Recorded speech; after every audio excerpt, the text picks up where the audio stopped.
근데 이제 두 가지를 좀 비교해보고 싶은 마음이 있는데, 뭐라고 그럴까? 영화가 더 모던합니다. 이야기 자체가. 왜냐하면 영화에서도 굉장히 인상적인 순간들을 만들어내죠. 예를 들면 바닷가에서 이렇게 뛰어들 때 이럴 때 보면 와 진짜 길면 기차가 아니라 알렉산더 스카스가드구나 이런 생각이 들 정도로 길쭉해요. 네. 근데 항상 하다 보면 또 우리가 가상 캐스팅 이런 거 하고 싶잖아요. 네. 영화를 보면서 해변가에 너무 좋은 집이 하나 있었다. 너무 진짜 일박하고 싶죠. 네, 1박 아니라 살아도 되겠다. 그러니까, 네. 정말 세트 같죠. 네, 대표적으로 제가 또 어디서 저런 공간을 얻었고 저런 공간을 저렇게 찍을까 감탄한 장면 중에 하나가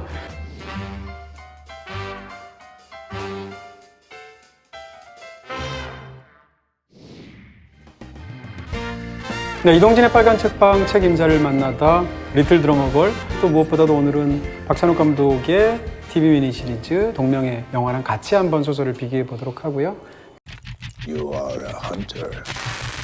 This job, is it dangerous? Incredible. Terror. If terror is theatre. Come on.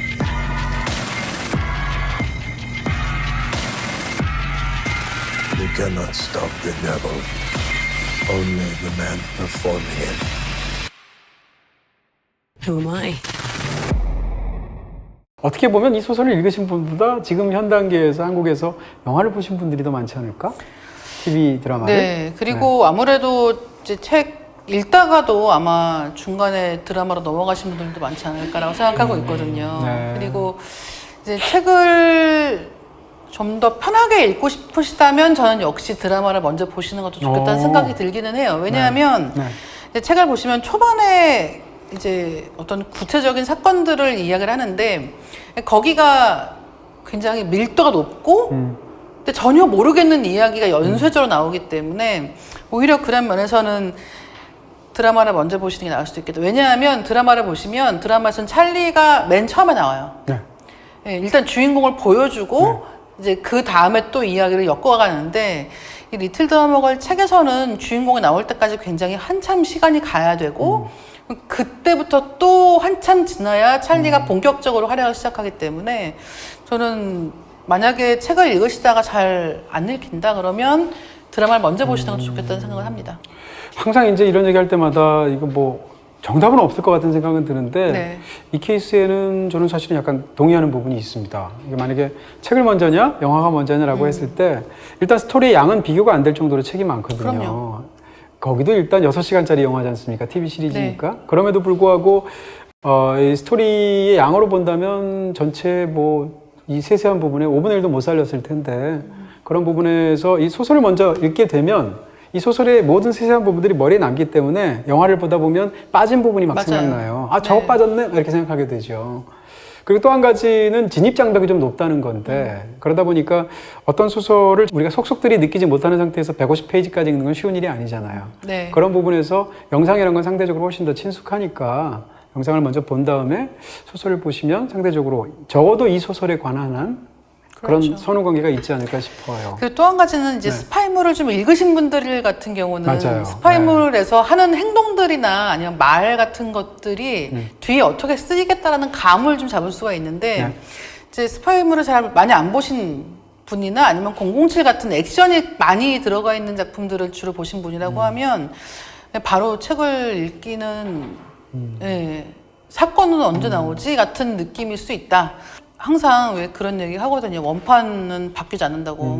그러니까 책이 재밌어야 영화도 재밌어요. 책이 재미가 없는데 영화가 잘 되는 경우는 또 거의 없거든요. 별로 없죠. 예. 네.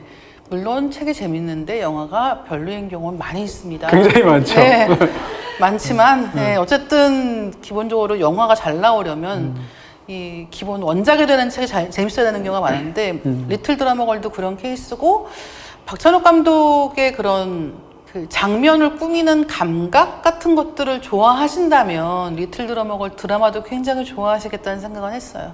근데 이제 두 가지를 좀 비교해보고 싶은 마음이 있는데 뭐라고 그럴까? 영화가 더 모던합니다. 이야기 자체가. 왜냐하면 이 소설은 1983년도에 나왔고 영화는 2019년에 나왔으니까 30년이 넘은 사이에서 사람들의 변화된 감각 같은 것을 영화에는 네. 고스란히 넣을 수도 있겠죠. 그것이 시대의 차이일 수도 있고 존 르카레와 박찬욱의 차이일 수도 있을 네. 거예요. 근데 어찌됐건 그런 부분에서 영화가 더 모던하다는 부분이 있고요. 그리고 당연히도 영상 매체가 소설, 이 활자 매체보다 일반인들이 더 친근하게 느끼긴 하죠. 또 한 가지는 이 이야기를 압축하는 과정에서 뭐라고 그럴까요? 이 아이러니한 측면들을 영화가 더 모호하게 잘 살린 부분이 맞아요. 있어요. 예를 들면 지난 시간에 말씀드린 것처럼 찰리의 마음은 뭐야? 그래서 칼리를 혹시 좋아하게 된 거야? 아니면 가디를 계속 좋아하는 거야? 라고 했을 때 소설을 보면 정답이 있는 것 같아요. 근데 영화를 보면 보기에 따라서 정답이 없을 수도 있습니다. 네. 그런 면에서 어떻게 보면 이 결말 부분의 그 풍부함을 만들어내는 건 영화가 더 나은 부분도 있다. 그렇지만 이 기본적인 어떤 차이 같은 것 때문에 리틀 드러머 걸리 저는 굉장히 재밌는 스토리라고 생각하거든요. 다만 엄청나게 복잡하겠죠. 근데 이 재밌는 스토리를 이런 디테일로 장면마다 다 밀도 있게 살려낸 걸 느끼려면 책을 읽을 수밖에 없다라는 네. 생각은 또 하게 되죠. 배우들이 굉장히 좋아요. 네, 네, 그렇죠. 그래서 플로렌스 퓨 대단한 것 같아요. 네, 플로렌스 퓨는 레이디 맥베스라는 영화를 보시면 연기를 보실 수가 있는데 네. 이 리틀 드라머 걸에서도 굉장히 매력적이고 네. 뭐 스파이 영화라고 생각을 했을 때 이 사람이 갖고 있는 복잡한 심리를 말로 하지 않고 표정이라든가 행동만 가지고 그런 뉘앙스를 전달한단 말이에요. 그러니까 제가 지금 우리 편인지 넘어간 건지 모르겠어라고 생각을 할 때 그걸 모르겠어라는 마음을 다 공유할 수 있을 정도의 좀 복잡한 표정이라든가 이런 연기가 굉장히 잘 되는 배우고, 또 하나는 가디 베컬 연기하는 알렉산더 스카스가드 같은 경우도 굉장히 매력적인 배우라서 저는 배우들 캐스팅만큼은 정말 리틀 드러머 걸 책을 읽고 상상한 것과 거의 흡사한 것 같아요. 이제 책을 읽으면서 이런 유형의 인간일 것이다, 이런 인상일 것, 그러니까 생김새가 아니라 인상이나 느낌이 이럴 것이다라고 생각했던 것들과 거의 일치하는 캐스팅 결과고, 특히 마틴 쿠르츠를 연기하는 마이클 샤넌 같은 경우는 최고죠. 네, 정말 머릿속에서 나온 것 같아요. 그 마이클 샤넌 같은 경우에는 저는 뭐 현존하는 최고 배우 중에 하나라고 생각해요. 네, 뭐 예를 들면 테이크 쉘터 같은 영화, 그렇죠. 그 다음에 영화는 굉장히 우리를 모호하고 기분 나쁘게 만드는 부분도 있지만 녹터널 애니멀스 같은 영화 이런 데서의 마이클 샤넌은 진짜 굉장한데, 네, 마이클 샤넌에 관해서 얘기할 수가 있고, 이제 알렉산더 스카스가드 우리 잘 모르는 배우잖아요. 저는 이 배우를 어떻게 기억하냐면 멜랑콜리아로 기억하거든요. 그 라스펀트리의 멜랑콜리아 보시면 일부에서 결혼하는 상대자, 신랑 역을 맡은 사람이에요. 근데 그 사람에 대한 극 중에서 그 영화를 봤지만 원래 안 중요한 배역이기도 하고 유일한 기억은 키 크다 이거밖에 없었거든요. 이 사람 키가 190이 넘어요. 네. 그러다 보니까 이제 영화에서도 굉장히 인상적인 순간들을 만들어내죠. 예를 들면 바닷가에서 이렇게 뛰어들 때 이럴 때 보면 와 진짜 길면 기차가 아니라 알렉산더 스카스가드구나 이런 생각이 들 정도로 길쭉해요. 근데 그런 부분에서 어떤 느낌은 주는데, 사실은 이 배우가 다른 영화에서 봤을 때 그렇게 좋은 제목이다라는 생각을 못 했는데 이 영화에는 너무 잘 어울린다. 너무 잘 어울려요. 그러니까 저것은 배우의 영역일까? 아니면 감독의 영역일까? 이런 생각이 들고. 그러니까 잘생긴 게 아닌데 매력적인. 물론 잘생겼지만 항상 하다 보면 또 우리가 가상 캐스팅 이런 거 하고 싶잖아요. 네. 제가 여쭤보겠습니다. 자, 찰리를 만약에 한국에서 이 상황을 이제 남북 간의 얘기로 바꾸고 뭐 이렇게 해서 한다. 찰리를 한국 배우 중에 누구? 찰리를 생각을 해봤는데 네. 찰리가 이게 아무래도 박찬욱 감독 영화라서 그런지는 모르겠는데 일단 제일 먼저 생각했던 거는 김태리 씨 생각을 했었고요. 네, 연기 잘할 것 같아요. 그래서 일단 잘 어울리겠다라는 생각이 들고. 좋은 배우니까. 네, 그리고 김태리 씨 말고는 이를테면 최근에 개봉한 미성년이라고 하는 그 김윤석 감독의 영화를 보면 거기에 나오는 그 딸 역할을 맡은 10대 배우들 두 명이 누구예요? 있어요. 네. 근데 저는 둘 다 잘 어울릴 것 같다는 생각이 드는데 사실은 이 배우들보다는 약간 연령대가 있는 배우가 좋을 것 같다는 생각은 들거든요. 저는 이제 이 소설을 보면서 한국 캐스팅을 이제 생각하면서 보니까 저는 김옥빈 씨. 김옥빈 씨를 하면 굉장히 잘 어울리지 그렇죠. 않을까? 뭐 이런 생각이 들었고요. 이번에는 이제 가디를 제가 먼저 얘기를 해보면 가디는 떠오르는 사람이 많아요. 네. 일단 가디를 하는데 키가 작으면 안 될 거 아니에요. 키 큰 배우들 중에 떠오르게 되는데 제 생각엔 이정재 씨. 이 배역에 약간 어울리는 부분이지 않을까? 누구 가디로 떠오르세요? 현빈 씨. 현빈 씨. 이정재 씨보다 반응이 좋네요. 네. 느낌인가요? 네. 마틴은 어떻습니까? 네, 마티 쿠르츠. 네, 마이클 셰넌을 너무 우리가 생각하게 되는데 약간 이렇게 젖혀두고 네. 계속 미성년 얘기하는 것 같은데 김윤석 씨도 좋을 것 같아요. 네. 네. 왜냐하면 네. 네, 인상이 굉장히 비슷하다는 바위 느낌이 같은 느낌이 있어가지고. 있죠. 네. 어떤 부분에서. 아니면 뭐 설경구 씨도 잘 어울릴 것 같고요. 저는 송강호 씨가 어울릴 것 같고요. 그거 말고 약간 좀 독특하게 골라보면서 너무 잘 어울릴 것 같은 배우는 저는 차승원 씨. 아, 차승원 씨를 고르면 괜찮지 않을까라는 생각을 했고요. 그리고 이제 뭐 말 나온 김에 칼리라고 살림도 제가 한번 생각해 봤어요. 칼리는 저는 김우빈 씨가 어울릴 것 같아요. 약간 김우빈 씨한테 이국적인 면도 있잖아요. 네. 그런 부분도 약간 보스 같은 느낌? 약간 이쪽은 좀 젊어야 되는데 그런 부분이 있고 살림은 권율 씨. 네. 권율 씨가 굉장히 이렇게 매끈한 미남이잖아요. 네. 그러면서 약간 장난기도 있잖아요. 그러면서 어울리는 부분이 있지 않을까라고 했는데 뭐 누가 신경이나 쓰겠습니까? 저희가 뭐 어차피 누가 물어봤냐고. 아무도 안 물어보는데. 근데 리틀 드라마걸 이거 한국식으로 각색해도 굉장히 재밌을 것 같기는 해요. 그러니까요. 이게 충분히 만들 수 있는 이야기이기도 네, 바꿔서 하고. 이렇게 하면 될 것 같아요. 네, 한국에 좋은 배우가 많기 때문에. 글쎄 말이에요. 네. 자, 이제 그러면 영화에 관한 얘기를 조금만 더 해보면 네. 영화랑 소설 다른 얘기 아까 조금 했었잖아요. 그 외에 혹시 또 이제 어떤 부분에서 사실은 기본적으로는 충실한 각색 쪽이죠. 충실한 각색 쪽인데요. 확 바꿨다거나 이런 건 별로 네. 없어요. 네. 일단 책하고 이 드라마하고 제일 다른 부분들 중에 하나는 찰리라고 하는 인물이 약간 다르다는 생각을 했었거든요. 그러니까 찰리가 이제 책 쪽이 훨씬 더 사랑이 중요한 사람이라는 느낌이 있고, 이제 이 드라마 쪽으로 왔을 경우에는 찰리가 그보다는 더 현실적으로 자기가 여기서 무엇을 하고 있는가를 생각하는 인물이라고 하는 거예요. 이제 굉장히 저는 인상적이었던 대목 중에 하나가 뭐냐면 그 드라마 마지막 부분에 보면 이제 이 찰리의 정체를 알게 된 칼릴이 이제 물어보는 대목이 있어요. 그 당신은 왜 이렇게 이것을 하고 있는가? 라고 물었을 때 찰리가 뭐라고 하냐면 배우라고 얘기한단 말이죠. 근데 그게 그 배우라고 하는 게 물론 문자 그대로 나는 배우다라는 선언이기도 하지만 일단은 그게 자기가 어떤 사람인지를 스스로 재확인하는 것 같은 느낌이 있단 말이에요. 근데 그런 부분은 예를 들면 이 사람이 단순히 사랑 때문에 여기까지 오진 않았다는 느낌? 자기가 이 이야기를 주도하는 쾌감을 알아간다는 느낌 같은 것들이 분명하게 주어지는 쪽이어서 저는 소설 쪽에서는 찰리가 그래도 조금은 더 좀 수동적인 부분이 많지 있어요. 않나. 드라마로 가면서 그런 찰리의 좀 더 주도적인 측면이 강조되지 않았나라는 생각이 듭니다. 소설 속의 찰리가 조금 더 희생자에 가까운 느낌이 있고요. 네. 영화 속에서는 조금 더 그렇게 보지 않을 그 확률이 조금 더 높아지는 네. 것 같은 부분이 있는 것 같고, 그리고 이제 이 소설을 각색을 했지만 이걸 영화적으로 굉장히 잘 만들어내는 멋진 장면들이 있잖아요. 그렇죠. 일단 소설보다 영화가 유머러스해요. 유머러스한데 영화를 안 보신 분들 뭐 별건 아닌 장면이니까 말씀을 드리면 제가 너무 웃겼던 장면이 이 소설에서 보면 그녀가 첫 임무를 받아서 그리스부터 시작해서 유고슬라비아를 거쳐 오스트리아까지 간단 네. 말이에요.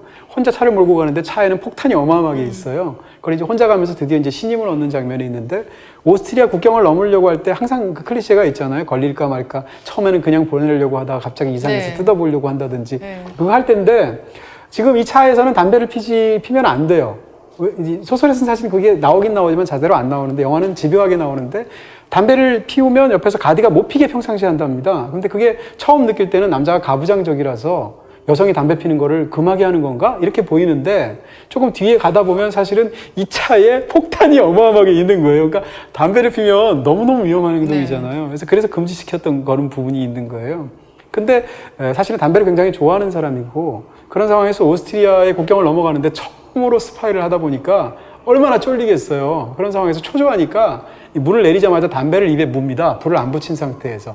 담배를 딱 입에 무는데 불면 안 되잖아요. 근데 그 상황에서 아주 멋진 여성이 담배를 딱 피우니까 오스트리아의 세관관리가 불을 라이터를 딱 켜줍니다. 그러니까 너무 화들짝 놀라면서 입으로 불어 꺼요. 찰리가.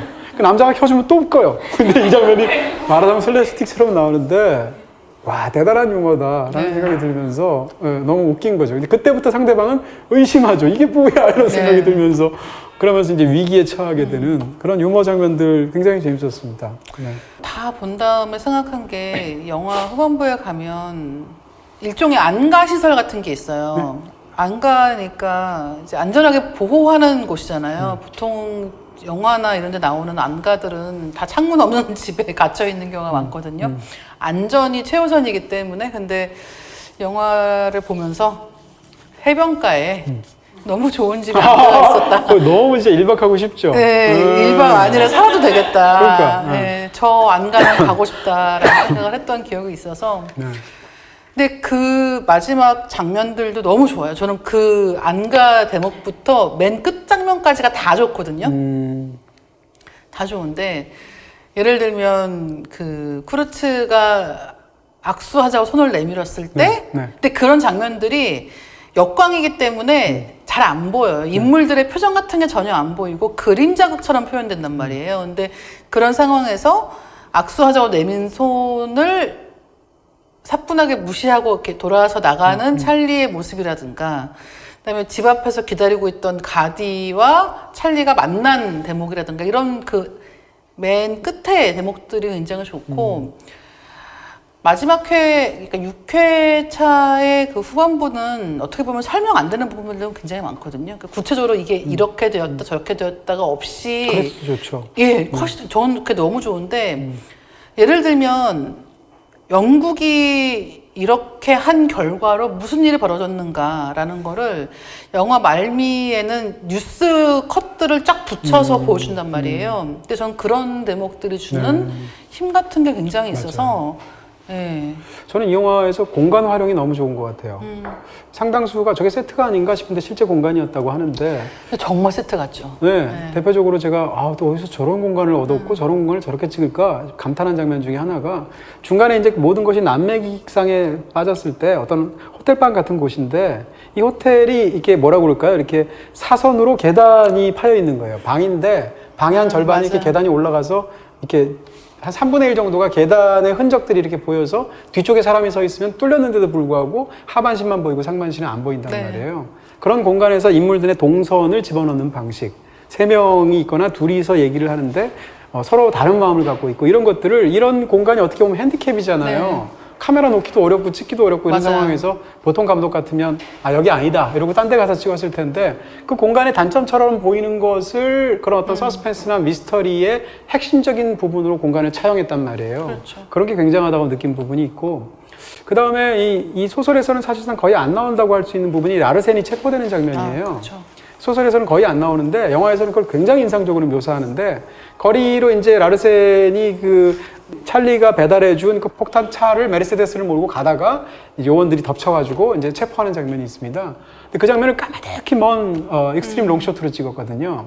그럼 액션은 우리가 보는 것이 가까운 데서 일어나는 쾌감을 위해서 보통 경우가 많은데, 멀리서 점으로 보이는데 한 사람이 막 달아나면 잡으러 막 갔는데, 잡았는데 또 발버둥 치면 또 놓쳤다가 막 이런단 말이에요. 어떻게 보면 약간 타르코프스키의 희생 마지막 장면 비슷한 부분도 있는데, 근데 그 장면이 주는 이상한 코믹함도 있고, 정반대로 그것이 주는 그런 코믹함 때문에 생겨나는 절박함도 있고, 저는 그 장면이 어떻게 보면 올드보이의 그 유명한 장도리 액션씬 있지 않습니까? 그거랑 대치되는 장면처럼 저한테도 보이게 됐어요. 찍은 방법은 다르지만 그런 부분에서 그런 장면들도 저 머릿속에 점 하나들의 연기들을 우리가 계속 신경 쓰면서 보게 하는구나. 그렇죠. 그런 부분에서 참 굉장하다 이렇게 느꼈습니다. 일단 6시간 분량이잖아요. 그렇기 때문에 이게 일반 영화처럼 한 호흡으로 보기가 힘들 수도 있단 말이에요. 근데 그냥 회당 하루에 한 편씩 천천히 보셔도 관계는 없고, 그 6편이 다 끝날 때까지 하는 너무 중요한 이야기가 역사적인 배경에 대한 이야기랑 연관되어 있기 때문에, 이런 극화된 이야기들은 이야기의 일부만 하는 거거든요, 항상. 그러니까 세상에 아주 큰 이야기가 있고, 그 이야기가 아니라 실제 벌어지고 있는 사건들이고, 예를 들면 한국에서는 왜 반미 시위도 하고 미국이 좋다는 시위도 하고 그 모든 게 다 광화문에서 벌어지고 있는가 라고 하는 얘기를 하기 위해서는 너무 긴 이야기가 필요하잖아요.